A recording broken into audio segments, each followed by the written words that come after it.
Malcontent News is a team of journalists, activists, and researchers with three key missions. A commitment to show an unfiltered view of the before, during, and after of key events, live, as it happens. To defend the First Amendment using our rights of a free press. And to amplify the voices of underrepresented individuals including Black, Indigenous, persons of color, and the LGBTQIA+ community. Our team is committed to seeking equality for all and holding those in power accountable. The easiest way to support Malcontent News is to bookmark our website at malcontentnews.com, like and follow us on Facebook, subscribe to us on YouTube, and follow us on Twitter, Twitch, Instagram, and in the Google News app. To provide financial support, you can become a patron, make a one-time donation through Venmo, or link your Twitch account to your Amazon Prime account and use your free subscription to subscribe to Malcontent News. Thank you for supporting independent journalism and for being a malcontent.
Yeah, I can't hear you.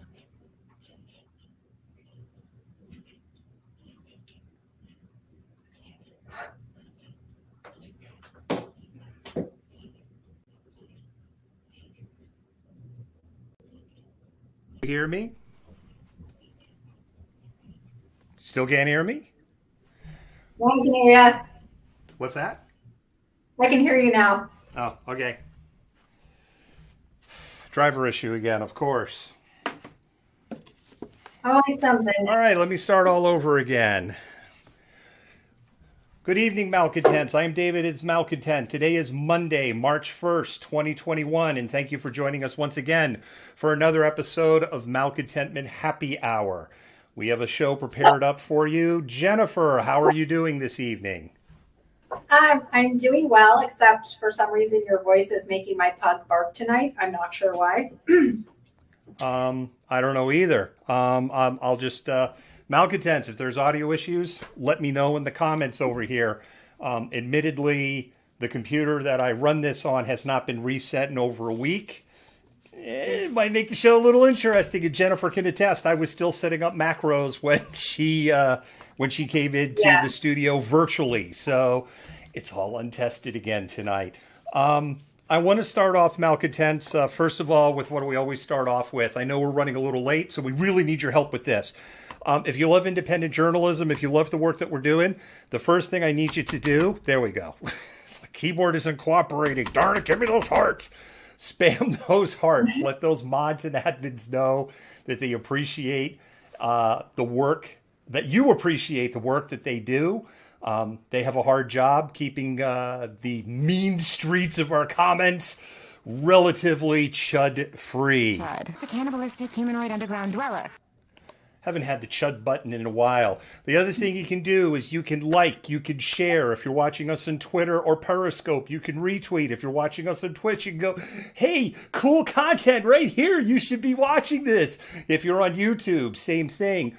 Please make sure that you do things like subscribe. We're really pushing on YouTube for people to subscribe over there. And hopefully I'm hitting the Facebook button here. I don't know, though. No, that's not the Facebook button. Jennifer, buttons are not cooperating. There we go. There's the Facebook button. Please give us a follow on Facebook if you haven't. And likewise, if you have not subscribed to us on YouTube, please subscribe to us on YouTube. On both of those pages, we're getting close to magic numbers. We're not clout chasers. We don't obsess over our number of followers and the number of eyeballs. We really don't. But we get to do some really cool stuff if we can get the numbers of subscribers and followers up just a little bit more on both of those channels. We could start to do some really exciting stuff that's just going to be good for everybody. So, and with that, Jennifer, why don't we go ahead and jump into your wonderful land acknowledgement? And we'll get started with a breaking news story. We haven't had a story 0 in a long time, but we do have a story 0, which is part of the reason why we're a little behind. Okay.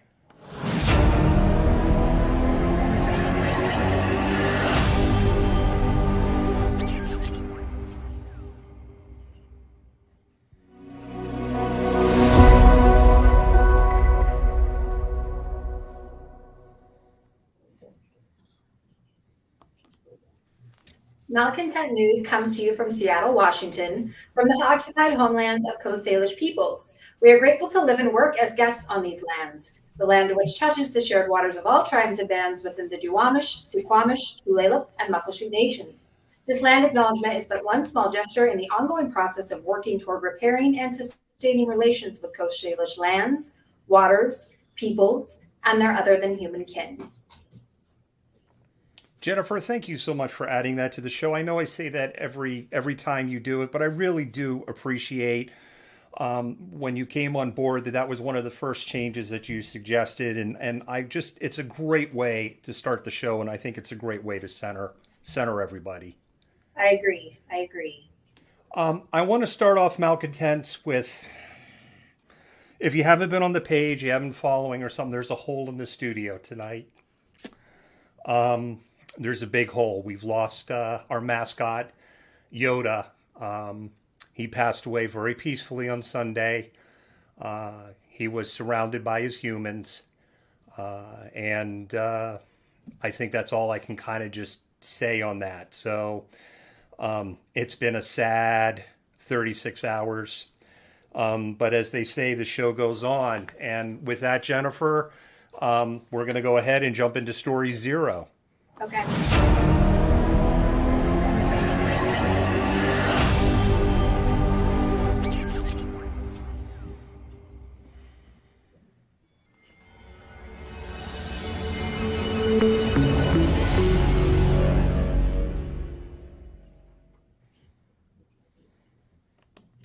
Our first story takes us to the Pine Ridge Indian Reservation in South Dakota. And this story is actually something that occurred on February 1st, but the nation is just kind of starting to find out about things there. On January 30th is when people are saying they first noticed this on signs. The tribal police and the state patrol say they didn't get and South Dakota State Patrol says they didn't get a formal complaint until February 1st. I'm going to run these clips, and I just want to let you know the imagery here is very offensive. There are 3 signs that welcome you on Highway 73 in South Dakota onto the Pine Ridge Indian Reservation. We have pictures of 2 of the signs that have been vandalized with anti-Biden rhetoric, KKK rhetoric, and the symbol of white nationalism, a swastika, painted on the reservation signs. Tribal officials are saying that they can replace the signs in the big scheme of things. Like, this was not, from a monetary standpoint, very impactful. As somebody who has spent time on Pine Ridge Indian Reservation, as somebody who had his journey into equality start in South Dakota, I'm just beyond outraged and heartbroken. And Jennifer, I will toss as you unpack this together here. The attitude of the tribal is like nothing kind of surprises us at this point. We don't know what Joe Biden has to do with us at all, and we don't understand what swastikas have to do with us at all. Yeah, clearly, I mean, anybody that would do that is clearly got some issues and is fairly misinformed about history. But what's particularly problematic about doing this on the Pine Ridge Indian Reservation is historically Pine Ridge has been the poorest community, not just among Native nations, but in the United States, largely because of geographical isolation. It's literally in the middle of nowhere. And so they've done a lot of work. There was the tragedy at Wounded Knee in 1890, and then, the occupation of Wounded Knee in 1973 that drew attention back. They've had tons of issues with tribal government, tons of issues with substance abuse. They've tried to, outlaw the sale of liquor on the outskirts of the reservation. So they've had very significant issues. And to have somebody come in and do that in that particular space is just gross. But I'm not surprised that the tribe isn't shocked by it. They shouldn't be, or nation, excuse me. Jennifer, I want to get this right. I'm super distracted tonight, and in my head I am having a moment of self-doubt right now. The Blackfeet were an enemy to the west of the Great Sioux Nations. Am I correct? And I'm getting the Blackfeet and the Crow mixed up in my head, but I believe it was the Blackfeet. Okay, so that gets complicated because Native nations warred with each other constantly, and there was lots of trades and raiding and things like that going on. So there could have been potentially issues with both. I actually have a book I'm reviewing on Blackfeet peoples right now up in my bedroom. But yeah, there's historically been a lot of contention. And if we talk about the Great Sioux Nation, Pine Ridge or, the Oglala Sioux are actually just one smaller portion of the Great, Sioux Nation. So I think that's important for people to understand. The Sioux Nation is expansive. There's the Rosebud. There's several different Sioux groups. Lakota, Dakota, Nakota, Ogallala, Rosebud, and the Arapaho. And I feel like I just left one out because I was doing my fingers. There's 5 and there's 6. So I'm leaving one out. And I'm telling you, 2 weeks ago, I would have just had it like that. And a week from now, I'll have it like that. So, the Sioux Nation is expansive, has several different, kind of like sub-nations within it. But, Pine Ridge, again, has been historically the poorest community in the nation, not just Native community, but community as a whole. You've been there, geographically isolated in the middle of nowhere. There's limited opportunities there. So for people to come in and do that in that space, it had to be somebody from the neighboring towns, which are predominantly white, of course. And so I think it's just, illustrative of the ongoing issues we have with those who are invested in notions of white supremacy and upholding systems of white supremacy, but are clearly misinformed about how Native peoples fit into that schematic.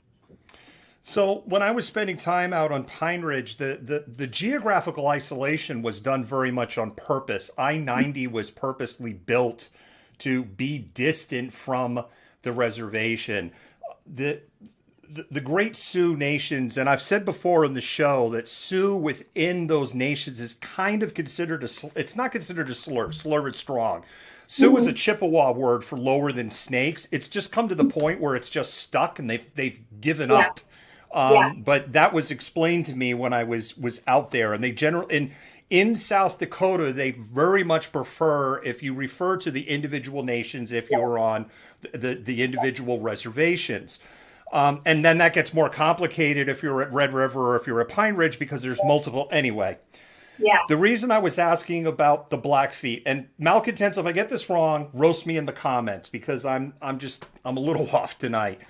The Blackfeet Reservation is in Montana, and a little bit of it is in Montana, Wyoming. It straddles the border.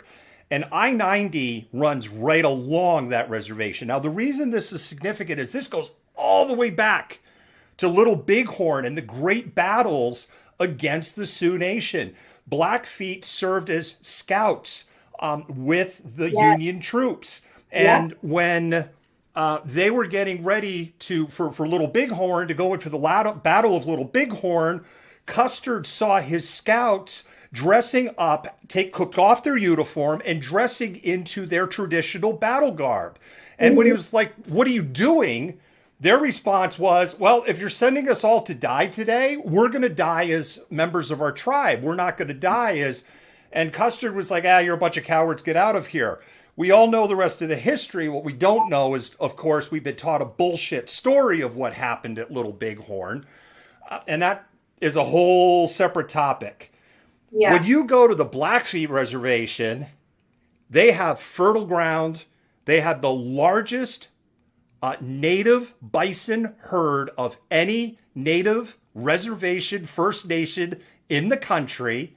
Yeah. And all of it is so incredibly stark. You know why they call you, Jennifer? It's a rhetorical question to you, but maybe not to the audience. Do you know why it's called the Badlands? It's called the Badlands because the water's not potable. Basically, nothing can grow there. And as Jennifer pointed out, it is in the middle of nowhere. The water is so silty, there is no treating it. There is no getting the deposits out of there. So about the only thing that the land is good for is cattle grazing. Yep. Barely. Yep. Barely. And the contrast between those two reservations is just stunning. And the other thing is, Jennifer, when I was on the Blackfeet Reservation, I really got this impression that as somebody who is white, like, if I got out of the car and started like, hey, let me wander around something here, like there was going to be a gun in my face. And you don't get that vibe on Pine Ridge, right? They have so much more support, but I firmly believe that goes back 150 years. So it's complicated because reservations, part of the thing with reservations in the U.S. government is they wanted to geographically isolate Native peoples because they didn't want them in the way of, quote, progress, right? So you see maybe, of course, the Sioux were among the most hated because they were the most resilient. They fought really, really long and hard against the U.S. Army in the context of like U.S. expansionism. We all know about like the Great Sioux Wars, the things that happened between the conflicts between the U.S. Army and the Sioux Nation. And so one of the things that happened when they actually created the Sioux reservations, they were redone multiple times, but they actually tried to place them in such a way that other Sioux people could not come on to other reservations because they didn't want them congregating together. And this was, part of the reason too, like when people started coming together for the Ghost Dance in 1890 for Wounded Knee, why people were the U.S. Army in particular was so concerned and misread what was actually happening with this revitalization movement. But you do see, there are instances where you see that the federal government has played favorites based on the ways in which Native nations were willing to work with them. I don't know that that's necessarily the case with the Blackfeet, because if you look at the U.S. military and Native nations more broadly, there were lots of scouts that worked with the U.S. military from tons of different Native nations. But from my research up here, what I've seen is the Yakama Nation for a long time was the kind of like gold standard because so many were willing to adopt farming and raising cattle and things. But the whole cattle raising thing, actually did some research on, the New Deal era on Pine Ridge. And they actually tried to, cattle raising was one thing. They actually tried to get them to become horse breeders because they were such skilled equestrians to breed horses for the U.S. military. And they had a particular kind of Morgan horse that is still like very much in the bloodlines and sought after, that came off of the Pine Ridge Reservation. Well, it's a terrible situation that's happened out there with the signs, and clearly it was done by somebody that doesn't know frickin' anything about U.S. history. Of course, when we look at the state of the nation and the state of what people know and don't know and what they believe, in some sad way, it's not surprising. As we live in a country, Jennifer, where people think we had a fake snowstorm in Texas, that it wasn't real snow, and Helen Keller never existed. Okay, that's a new one. Wow. I thought you were addicted to TikTok like the rest of us on the staff. You haven't seen the Helen Keller videos that are not sarcastic. They're like... really busy lately. Like it's, towards the end of my quarter teaching. And so I've been really busy lately and haven't had the time to devote to TikTok that I feel it deserves. If you download TikTok, just follow us. Don't follow anyone else because I'm telling you, your life will be over. With that, we're going to move on to our next story. We kind of rat-holed on the Pine Ridge thing.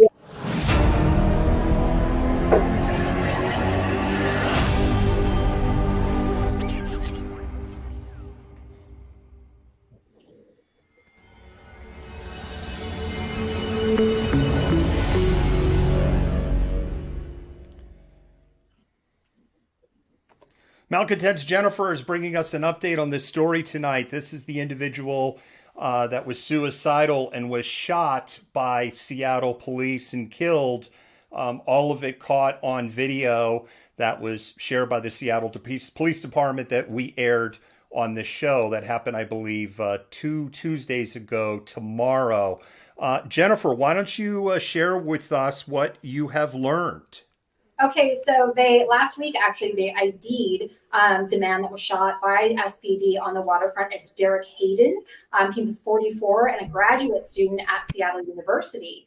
Hayden, of course, was shot in February in the midst of a mental health crisis by SPD near the waterfront. It was the second fatal shooting following the shooting of Gregory Taylor, who was shot by SPD as well. And let's not forget Taylor's 23-year-old victim.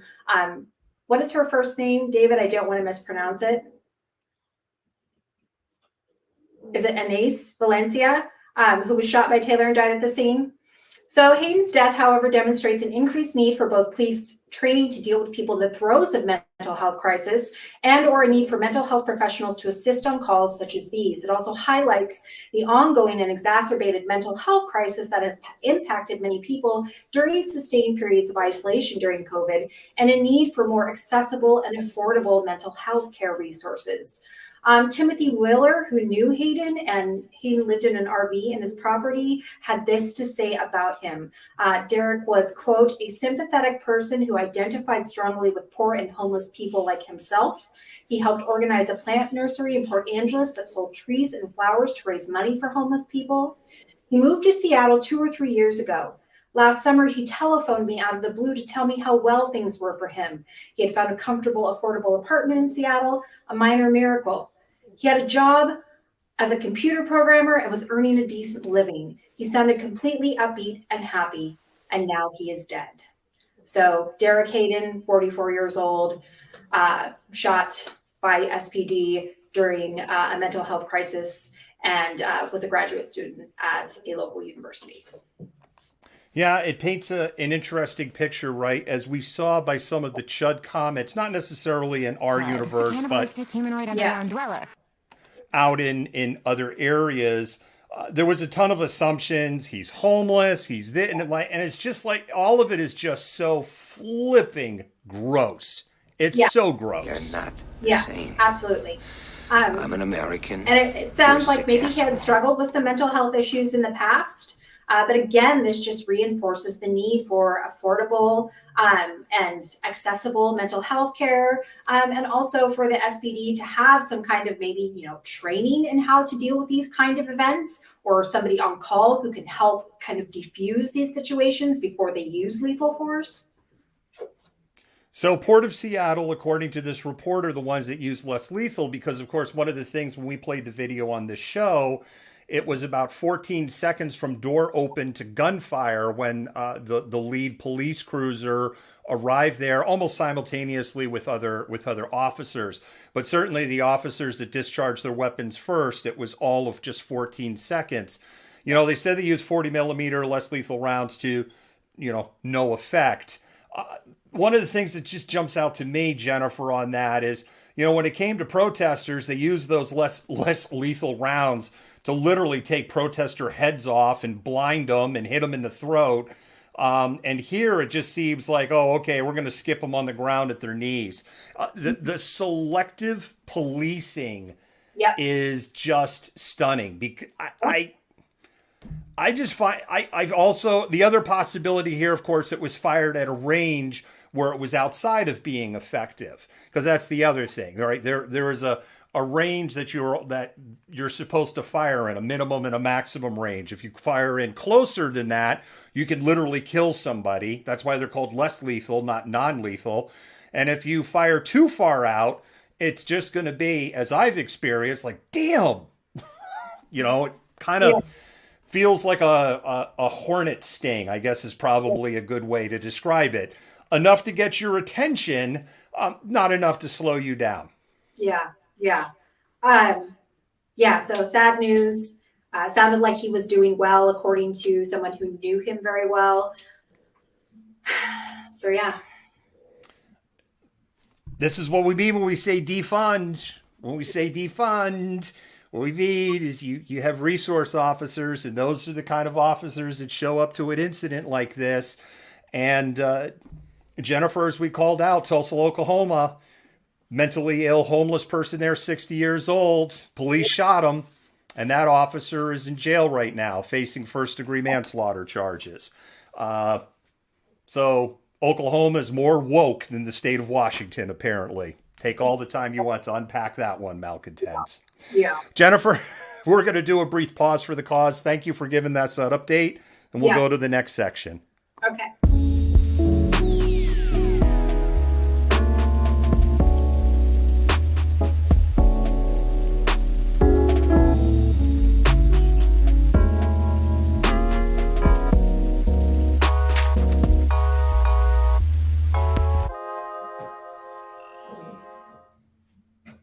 Hi, Malcontents. I'm David, the Malcontent, and I'd like to talk to you for a moment about supporting independent media. When you support us, you help us bring the before, during, and after. You help us defend the First Amendment. You help us amplify BIPOC and LGBTQIA voices, and you help us hold leaderships at a local, state, and federal level accountable. None of this would be possible without support by viewers just like you. When you become a patron for as little as $5 a month, you help buy technology, safety equipment, and help cover travel expenses so that we can continue to bring you news that you trust. If you can't become a patron, you can do a one-time donation on Venmo, and your dollars will go to the exact same causes. With your continued support, we can continue to amplify BIPOC and LGBTQIA voices while showing the truth on what is happening in the world around us. Once again, thank you.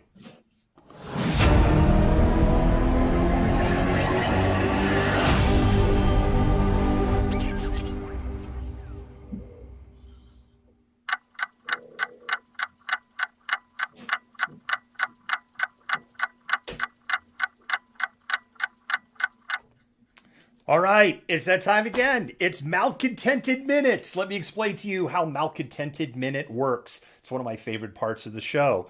Jennifer and I have 5 stories each, total of 10 stories. We have 60 seconds to talk about the story, 60-ish seconds to unpack the story, and then we move on to the next one. And this is also audience participation because you get to control the news. What you get to do is get to vote after we do the 10 stories on the story you want us to talk more about at the end of the show. Mods and admins, drop that link into the poll, to the poll. Malcontents, don't go and vote yet because we haven't done the stories yet, so you don't know which story to vote for.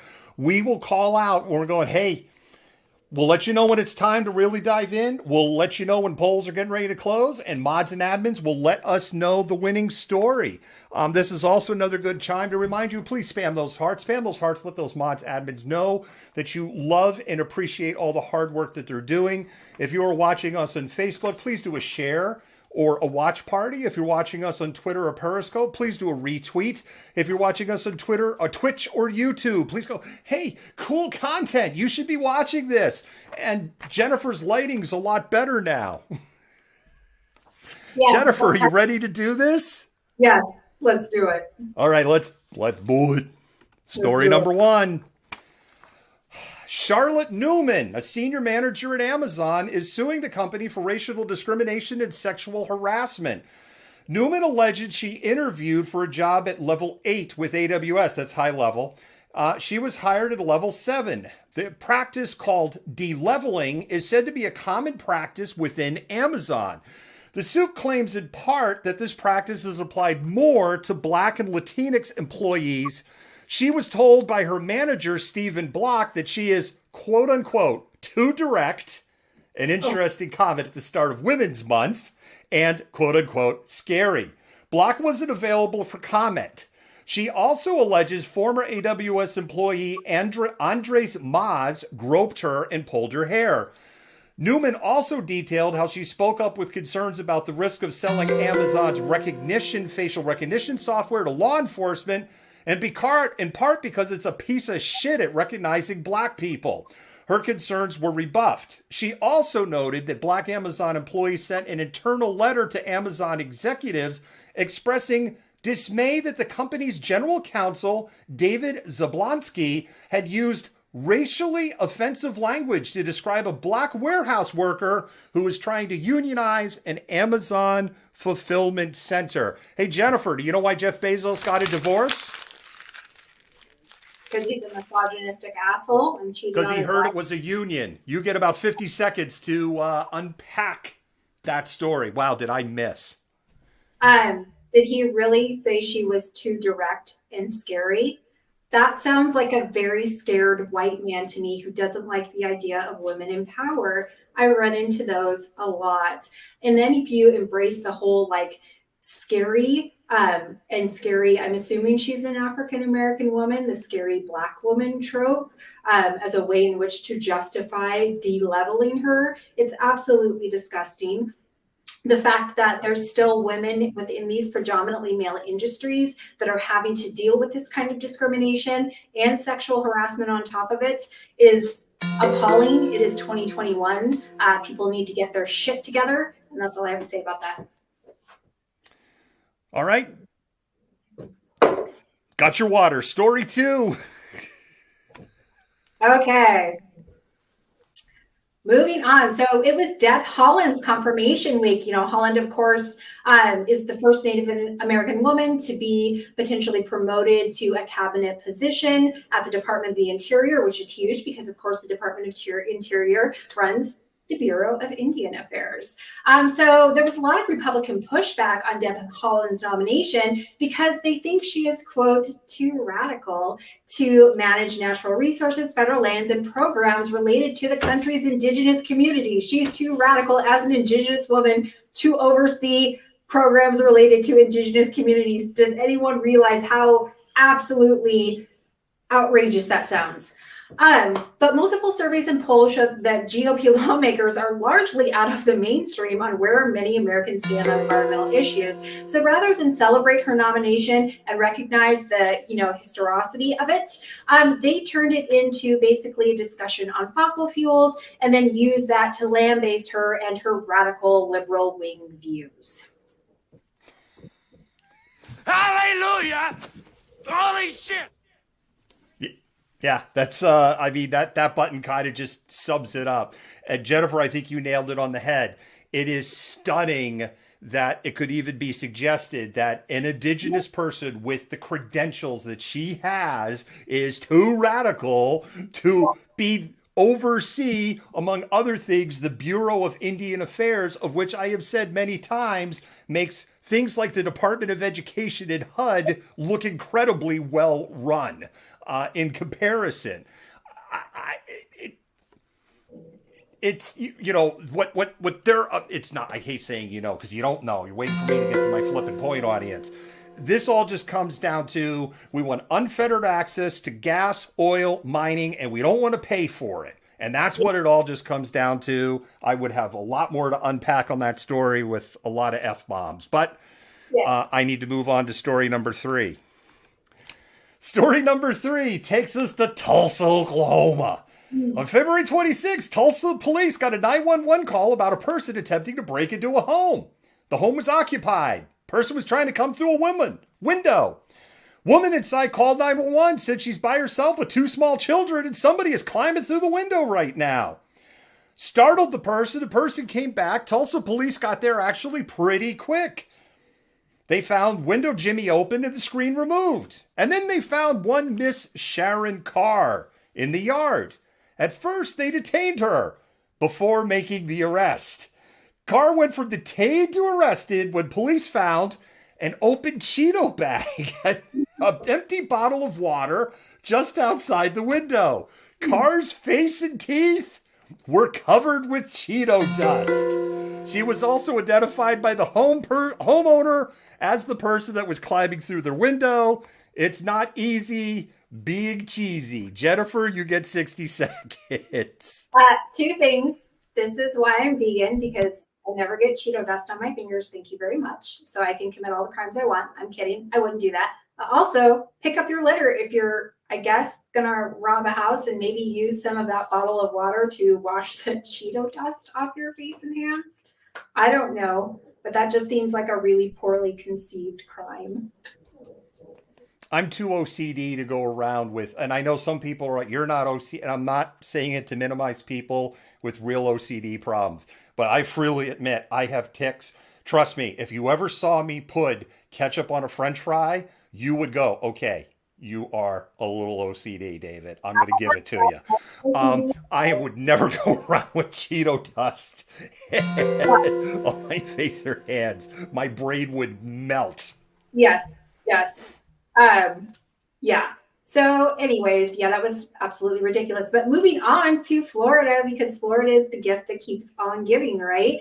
So a Florida man around Valentine's Day stole an engagement ring and wedding bands from his girlfriend and used them to propose to his other girlfriend, according to authorities. Volusia County Sheriff's deputies said they've issued an arrest warrant for Joseph Davis, 48, who had not been found as of last Saturday. Their investigation started earlier this year when a woman from Orange City, Florida, told detectives she had discovered her boyfriend was actually engaged to someone else. When she looked up the fiance's Facebook page, she noticed a photo of her wearing a wedding band and engagement ring that was identical to her own from a prior marriage, the sheriff's office said in a news release.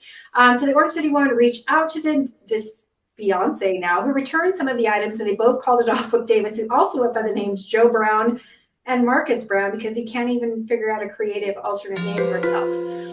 Davis actually once took the fiance to a house that actually belonged to his other girlfriend while she was at work. And he asked the fiance to move in with him into that home. Oh my God, these people are insane. So Davis has an active arrest warrant for a hit-and-run crash with injuries in Oregon, and previously had been arrested for possession of fictitious ID, filing a false police report, domestic assault, possession of cocaine with intent to sell, and he has a tattoo on his left arm that says, quote, "Only God can judge me."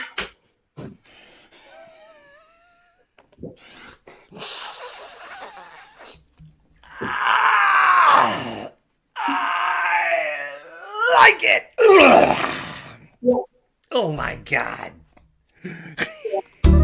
Only God can judge me. Oh my goodness gracious. There's so much to unpack there.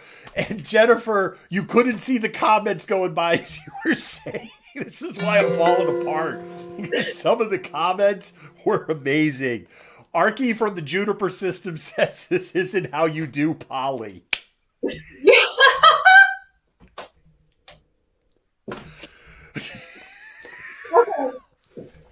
I just want to know, is he going to take her to his liberal love palace? Oh, it's Liberal Freedom Palace. Freedom Palace, that's right. Jesus, you'll have to go to another show to know what we're talking about on that one. Yeah. Okay, I'm going to move on. You think I get on my soapbox? I'm really getting on my soapbox for this story. Woo. Republicans want a free market economy. Remove from regulations, and Texas took extraordinary steps to make sure that happened with their electric grid. When the power grid collapsed and spot market costs for electricity skyrocketed levels that would make Anne Rand blush with admiration. The perfect free market results of survival of the fittest is happening now in Texas. Electrical retailers are declaring bankruptcy and not accepting new customers. Some Texas households received electric bills for February of $17,000. Now, did Texas stay true to their free market rules they cherish so much? Oh, no. Among the socialist, communist, Marxist, Antifa, they're coming for your guns and make you gay measures taken. They're preventing utilities from turning off power for those who will not or cannot pay their now ridiculously high electric bills. They are moving to sue retailers that sent out high electric bills, despite the bills being legal by Texas state law and within the guidelines of the contracts that the customers signed in a free market economy. We're not begrudging the state stepping in to take these actions. I'm just calling out the hypocrisy of it, Jennifer. And just like Texas Governor Abbott for state aid on the $1.9 trillion recovery, see, he kept quiet about it being unfair while 22 other Republican governors are upset about it. You know why Abbott's quiet about it? Because his state is benefiting from more money. You get 44 seconds, Jennifer, to unpack this steaming dog turd of a story. So I have some friends from Texas and I love them dearly, but I'm just going to say this as a historian, it might have been better to just let them stay the Republic of Texas rather than annexing them back into the nation. Because they clearly, clearly function like, I don't even know what to say about this. And I'd read the story last week about somebody receiving a $17,000 power bill, which is absolutely insane. And I'd also seen stories about during the snowstorm, hotel rooms, the prices being like astronomical and raised because of the snowstorm. And Texas had to actually intervene and say, no, you can't do this during this like emergency. So the fact that, Texas is all about, free markets, pull yourself up by your bootstraps bullshit that clearly doesn't work. We know trickle down doesn't work. Is just, the irony is fantastic. Historians love irony, by the way. After your sip of water, you go to story number 6. Jennifer is demonstrating good hydration tonight. Yes. Because I haven't been doing that. I drank a ton of coffee today. So on to Governor Cuomo. 2 former aides have now came forward with sexual harassment allegations against New York Governor Andrew Cuomo. Cuomo acknowledged in a statement Sunday evening that some of his behavior toward his staff may have been, quote, insensitive, but said his comments had been, quote, misinterpreted as an unwanted flirtation, end quote. Okay. On Sunday, Cuomo asked New York Attorney General and state's chief judge to pick an independent investigator to review the accusations against him. I never intended to offend anyone or cause any harm, he said, adding that he teased people about their, quote, personal lives, their relationships, about getting or not getting married, as an attempt to, quote, add some levity to his workplace. The latest allegations were brought by Charlotte Bennett, 25, who worked as an executive assistant and health policy advisor for Cuomo until leaving his administration in November. Lindsay Boylan was the first aide to make allegations against Cuomo. Bennett has spoken out on social media in support of Boylan. In regards to Boylan, Cuomo said her statements are just, quote, not true. Fake news. Yeah. I say that sarcastically, Malcontent. His career is over. Jennifer, in the comments, they're saying a third woman has come forward, basically in the time that we're preparing on the show. Wow. Somebody put the comment, there's now a third woman as of a couple of hours ago. Shocked, I tell you, shocked. Yeah. A self-righteous politician who's a hypocrite? Yeah. No, it can't be true. Yes, we are equal opportunity politician bashers here on Malcontent News. Yep, Yeah. Juds. Yeah. Yep. But the same thing. We're not going to slob the knob of our candidates like you do. When they screw up, we're going to say they screwed up. Yeah. Can you imagine how awkward this has to be for Chris Cuomo to have to have CNN report on his brother, harassing people? It's just all of it. It's just gross. Yeah. It's just friggin' gross. I'm not to the point of dude, resign, but his political career is over. That is for sure. And before I jump into stories number 7, Malcontent, mods admins, go ahead and drop the link into the comments. We're not to story number 10 yet, but you get to control the news. If you're coming in late and you're going, what's going on? I don't know, got these 2 people who are talking about news stories. They hate Republicans, they hate Democrats, they hate everybody. Nothing but a bunch of hate here. Not true. With that said, though, you get to control the news because you get to vote on the story that you want us to talk more about at the end of the show. Mods and admins, drop that link. However, we've got a few more stories to go. And with that, I'm going to start the timer for story number 7. Story number 7 is making me all verklempt. This story is about a mensch. Her name is Lindsay Sobel. As part of her work towards her bat mitzvah for a girl. It's a bat. For a boy, it's a ba. She must commit a tikkun olam, an act of repairing the world. And for her work, she launched Shoes for Souls. That is SOLES. So Shoes for Souls. Website is shoesforsouls.com. Her charity collects and distributes shoes for Californian in need. Since she created the organization 3 years ago, her organization has rehomed over 30,000 pairs of new and gently used footwear to the unhomed in LA County and beyond. She went on to say, shoes are such a simple thing, but the repercussions of not having them can impact everything from health to mobility to the possibility of looking for work. That one pair of shoes could change someone's life. Sobel told a local California TV station. Her father, David, had this to say. It's just something really special. It's Lindsay being Lindsay. She always had that soft spot in her heart, and I think Lindsay knows what she is creating has real impact. Jennifer, I'm verklempt. Talk amongst yourself about this one for another 50 seconds. I'm a Jew. I'm allowed these jokes. Yes. I know that's such a great feel-good story, and we often talk about like the difference between altruism and people pretending they're doing altruism, but when they're really just doing self-serving acts. This is a genuinely great story because, you know, she's not wrong. Having a good pair of shoes is so impactful for so many people, and a lot of people can't afford basic necessities like shoes. And shoes, I'm sorry, are a necessity. Maybe not like the fancy ones I'm wearing right now, but actual just like walking around and having a pair of shoes and being able to go places and be comfortable and, you know, mobility and all of these things is so essential. So to actually go and do that, I think it's a wonderful story. You did well, David. One of our malcontents is commenting that it must be a slow news week. And actually, the answer to that is yes, it is. And Jennifer and I are relishing in it after like the chaos of about 3 months. Jennifer, take us to story number 8. I know a lot. I don't know how a lot of I've talked about her before and the, you know, ways in which, you know, basically Great Britain and the paparazzi or, you know, press, the tabloids over there have treated her. But I'm very excited actually that Meghan Markle and Prince Harry are expecting their second child. Markle, of course, was very open about her miscarriage last year and, you know, how that impacted her. And so to be able to take something that tragic and share that publicly and support other women, I think is wonderful. And now that they're having a second child, which was announced on Valentine's Day, I think that's a really great thing.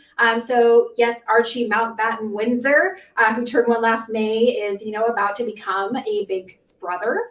And so Buckingham Palace spokesman said the Queen, Duke of Edinburgh, Prince of Wales, and the rest of the royal family are delighted and wish them well. Harry and Meghan shared a black and white picture of themselves under a tree with Harry resting his hand on Meghan's head as she cradles her bump. The child will actually be 8th in line to the throne. Her due date has not been revealed, but she looks to be fairly far along. The news comes after, again, she said in November that she suffered a miscarriage last July. And she wrote in a very public, you know, she wrote and published an article about the unbearable grief that she suffered as a result and just how excited they are to be able to welcome another child. What is with that? Jennifer, I've explained this before to our audience. So first of all, why the hat? On Twitch, somebody did the hat challenge. So I have to wear the hat for 5 minutes because of the hat challenge. So the hat is on. I'm always going to say when people are like, why are you guys talking about this? One, the demographic information that we have from Google Analytics, scary stuff, Google Analytics, actually says a lot of you like stories like this. And here's the other thing. I was like a ball of Jell-O sad yesterday, and my guilty pleasure came on, 90 Days Fiancé. And boy, what a mood lifter that was, because I got to watch almost 2 hours of people whose lives are incredibly shittier than mine. So, yeah, I'm happy for them. Yes, I'm happy. I am. I'm happy for them. Yes. Okay, moving on. Story number 9 with the hat. The Church of Jesus Christ of Latter-day Saints issued a statement Saturday as U.S. Congress passed the bill regarding equality for the LGBTQ community. The church responded to House Measure 5, which was passed on Thursday, still has to go to the Senate, The bill's purpose is to, quote, prohibit discrimination of the basics of sex, gender, identity, sexual orientation for other purposes. More specifically, it seeks to expand as well as clarify, confirm, and create greater consistency in the protections and remedies against discrimination, and to provide guidance and notice to individuals, organizations, corporations, and agencies regarding their obligation under the law. In response, the church reiterated its support of legislation that protects LGBTQP plus people, as well as protecting some religious freedoms. Both are possible and clearly required in a just society, church spokesperson Doug Anderson wrote. The church also cited in its previous statement made in 2019 on a version of the Equality Act being considered at the time. In that version, the church claimed that protecting religious freedom was not being addressed. So it's a little bit of a squint to say it's a full endorsement, but I think we can call it progress for the LGBTQ community. Jennifer, I only gave you about 30 seconds to unpack it. That's okay. I feel like, yeah, it's great when people say things like this, but it's actually, lip service versus putting things in practice. And so I feel like, a lot of these churches are coming out now and giving lukewarm support as a way in which to not alienate the people who fund their endeavors. And so, yeah, I do think it's progress, give credit where credit is due, but until they actually put this stuff into action, I'll remain slightly skeptical.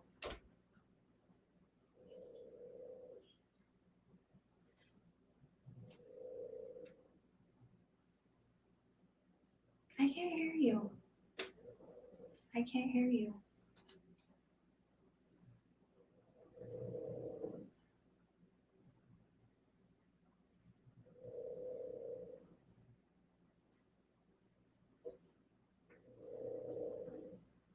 You're muted. Oh, God. I feel like you're throwing stuff at me and I take a little offense at it. No, it's not you. I said that somebody in the comments, gosh darn it, I said I put it on mute just for a second because I don't want to hear people hear me crumpling up the paper as you were talking, and I never took it off. I was saying in the comments, somebody had made this statement that the show that we should be watching is My Strange Addiction, and I said I had watched that show, but for me, it became, I'm out when the episode about the guy who has sex with his car. That was it. Yeah. I was done. Yeah. I'm out. You're doing poly all wrong, dude. I'm out. Or the lady that ate her husband's ashes. I was like, what is even going on here? I couldn't even. Yeah. Yeah. What? Yes. Oh, yeah. Yeah. Did his soul get trapped inside of her? Did they have to go to Scotland to see Chef's parents? Never mind. It's the whole South Park episode. Jennifer, move us on to our last story. Save us from the insanity. Okay, so one of the country's largest adoption and foster care agencies, Bethany Christian Services, announced on Monday that it would begin providing services to LGBTQ plus parents nationwide, effective immediately. This is a major shift as they had opposed for very long working with LGBTQ plus parents in the past. Bethany is a Michigan-based evangelical organization, and in an email signed by Chris Paluski, the organization's president and chief executive, he stated, quote, "We will now offer services with love and compassion of Jesus to the many types of families who exist in our world today," end quote. Mr. Paluski also wrote, "We're taking an all-hands-on-deck approach where all are welcome." The announcement is a significant departure for the 77-year-old organization, which is the largest Protestant adoption and foster agency in the United States. Bethany facilitated 3,406 foster placements and 1,123 adoptions in 2019 and has offices in 32 states. The organization also works in refugee placement and offers other services related to child and family welfare. Previously openly gay, prospective, foster, and adoptive parents in most states were referred to other agencies. And the decision comes amid several cultural and legal battles that feature questions about sexuality, religious freedom, parenthood, family structure, and traditional gender roles. So here's my view on this. I think this is great news, just as the statement that came out of the Mormon Church. I think both of these are great news, but this is why we are seeing such rhetoric from the political right. They are terrified of this change. And what I think is happening is regular Americans, the percentage of people who are like, I don't want to pay attention to these stories. It's too much. I'm overwhelmed. I don't want to hear it anymore. And they think that there's real progress going on. But the reality is, as we learned on January 6th, our democracy is so fragile, and they're laying the foundation to try and break this down, regardless of these progresses being made. Wake up, support these communities, and vote these fuckers out. This is written. This is written. Okay, Malcontents, that was story number 10. Mods admins, go ahead and drop the link to the poll. This is where you get to control what Jennifer and I do. We're giving it up. We're giving it to you. You get to vote on the story that you want us to talk about more. And the polls are open. And I think we can unpack almost every story that we had there. I don't know about Cheeto dust. With that, Jennifer will do a brief little pause for the cause. And we'll go to our next segment. Okay.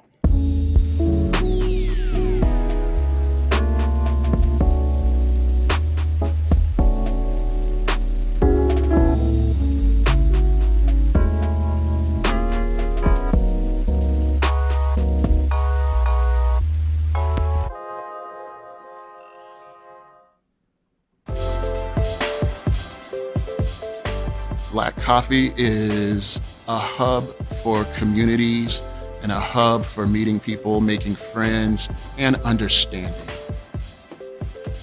What Black Coffee is to me is a place to actually call home, a place where Black youth will feel welcomed, where Black families will come and feel like they're at home.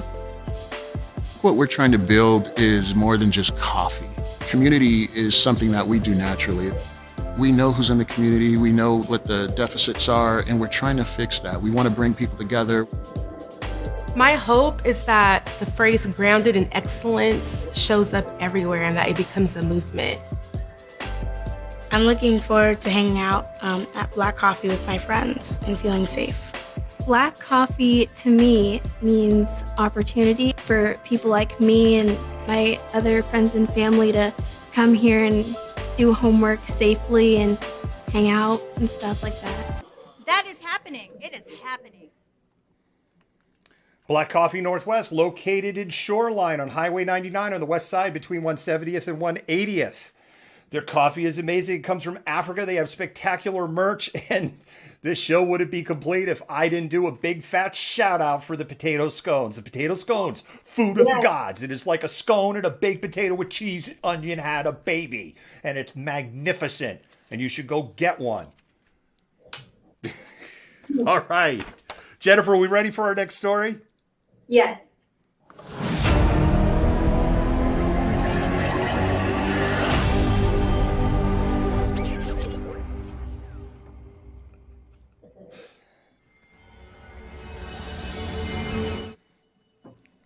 I hit the button too soon by accident. I had my finger on it. And I am so off tonight, Malcontent. I'm telling you, it's going to be better on Thursday. It's been a really rough 36 hours. Jennifer, there was a great comment as the Black Coffee ad was playing. Somebody asked, do they have scones? I'm pretty sure that question was in sarcasm. With that said, Malcontents, this segment is about minimum wage, the minimum wage debate for $15 an hour. Mods, admins, if you could drop the link to the related news story that we have on this, where there's a story that we had put out, I believe on Friday, a story that probably is getting the eyeballs that it deserves. Please like and share it out on the website because I think it's a good piece. I'm biased. I wrote it, but it's one of these eye-opening pieces. The bad news coming out of Washington, D.C. tonight is that the $15 hour minimum wage is basically dead. It is not going to happen. And I want to unpack for you why that isn't going to happen. And I want to unpack for you a little bit on why there is this debate and why this $7.25 an hour minimum wage is so entrenched in American culture. The reason that the $15 an hour minimum wage is being pulled out of the COVID relief bill is the Senate parliamentarian, a person that a lot of people don't even know about. To be quite frank, I didn't know about this role until a couple of years ago. Their job is kind of to be this is what parliamentary rules, and when people hear parliament, they think British, and they think, I would like to tell the right honorable from Dorking that I think that he is a complete stock raving mad asshole. If you have never watched the House of Commons in Britain on C-SPAN, you don't know what you are missing. It's nuts in such a good way. The reason that they said that this would be a violation of procedure is because they are using a special procedure to push this bill through.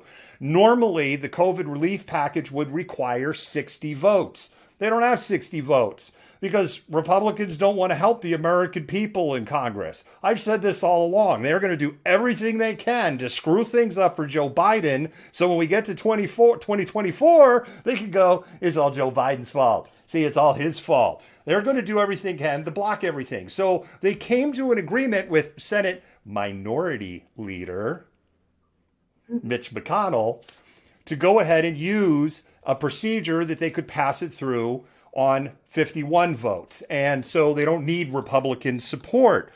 The parliamentarian says if you include this increase in minimum wage because it's federal law, you're going to be violating procedures. Now, have the procedures been broken before? Yes.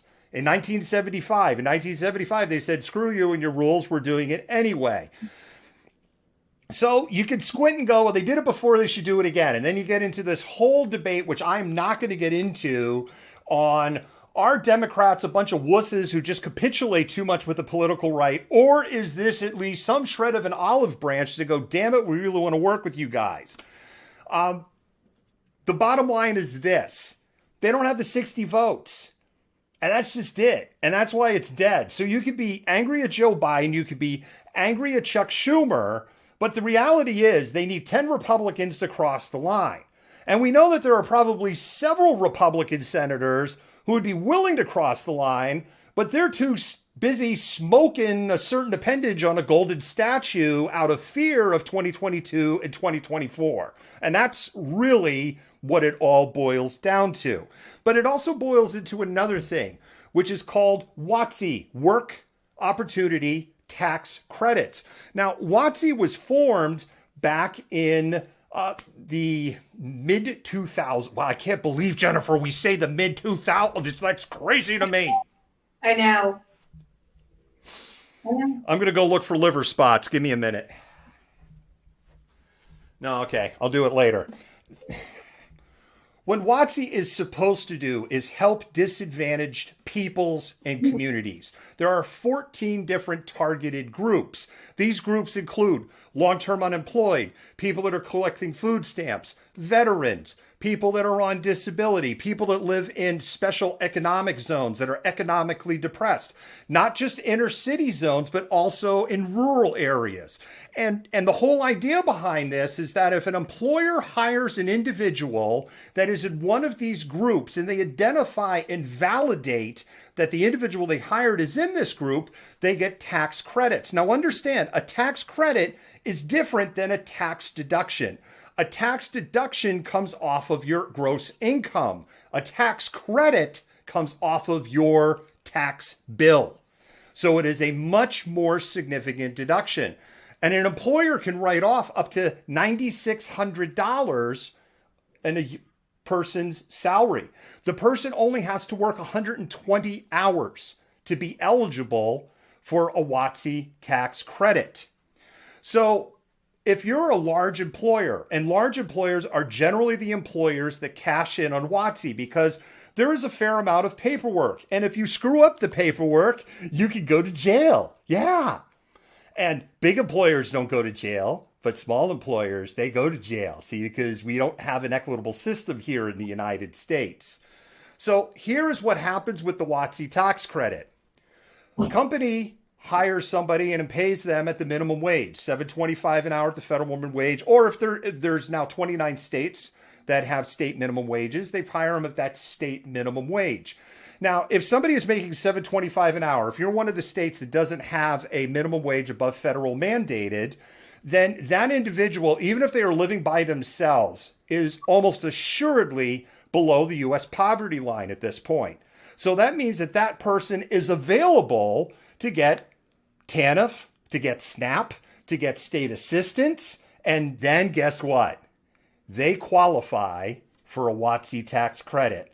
Are you starting to connect the dots here, malcontents? So what happens is the business gets the WOTC tax credit. They then get the tax credit on paying the salary up to 40%. So guess who's paying the salary? You are, and I am, and anybody else who happens to pay even 1 penny of federal tax. That's right. You're helping out a company like Walmart meet payroll. Oh, but you think that's where it begins? It gets a lot worse. Because if they're paying a minimum wage, they get to keep them on the WOTC tax credit. Because for people that work in the bowels of the service industry, grocery stores, retailers, fast food, quick serve, their average tenure is about 6 weeks. That's all, before they move on to the next job. Now let's see, 6 weeks part-time work, 20 hours a week, 6 times. Jennifer, that's 120 hours. Mm-hmm. Isn't it amazing how this works? Yeah. So then they go to another employer and they get to do the WOTC tax credit again. And guess what? As long as they're on TANF or SNAP or state assistance, then they keep getting the tax credits. And you're paying for it. So now they got you going twice. But guess what? There's more. Yeah. You know where they get you a third time? Let's say they work at a grocery chain or a chain that sells groceries like Sprouts or Target or Walmart, which are not paying equitable wages at this time. No, they're not paying minimum wage, but they're still not paying equitable wages. Walmart is, for whatever it's worth, Walmart's making some progress on this in particular. Where do you think they're going to spend their food stamps? $89.6 billion in food stamps in 2020. Of course they're going to spend it where it works. So you get to subsidize their profits a third time. Yeah, you get to pay for the WOTC tax credit. And then where do you think food stamps go? People are like, oh no, those food stamps, they're going to people, they're going to liberals who are too lazy for a job. We're going to unpack that screed piece of crap bullshit. They're not the same. I'm an American. You're a sick asshole. They do it for the third time, and you're lining their pockets with profit.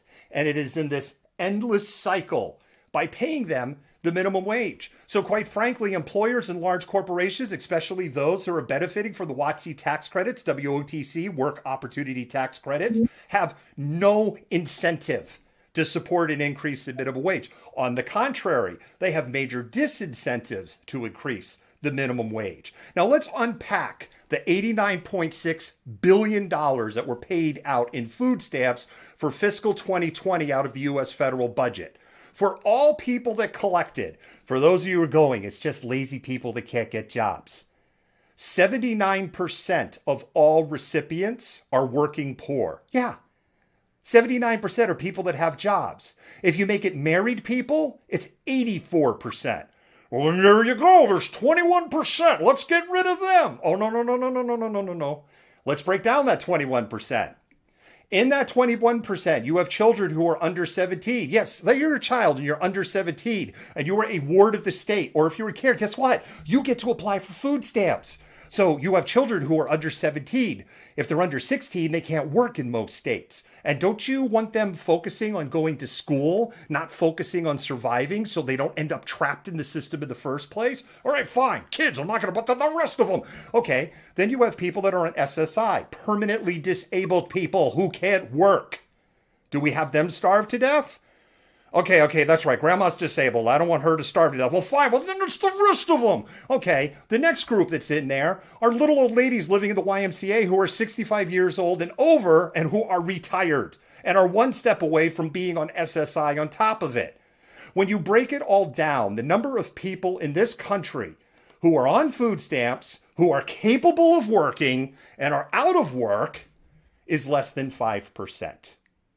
So the grim reality is, if you're one of these people going, they took our jobs, they're lazy, they're taking money out of my pocket, your contribution, your annual contribution is about $36 a year of that $86.5 billion because there are about 143.3 million taxpayers in the United States of America. But guess what? The other $594, you're putting that in corporate America's pocket, suckers. So the reality is you're paying for the minimum wage to be artificially low. Link to the story is in the comments. Mods and admins could drop it again. Jennifer, I know I kind of just went off there. What do you think? No, I think it's, to the benefit of corporations to propagate the myth that, food benefits and SNAP and whatever, and these benefits are being taken up by people who don't work, so that people who are working or the working poor are angry with the fact that they think they're subsidizing food stamps or, this whole idea of the welfare queen that emerged in the middle of the 20th century, because they get something out of that. It keeps the heat off of them, and it keeps people in the lower classes, at odds with each other and the ruling class. Oh God, I'm sorry, Marxist terminology. The ruling class, the bourgeoisie, safe from any kind of repercussions, and they get to continually line their pockets.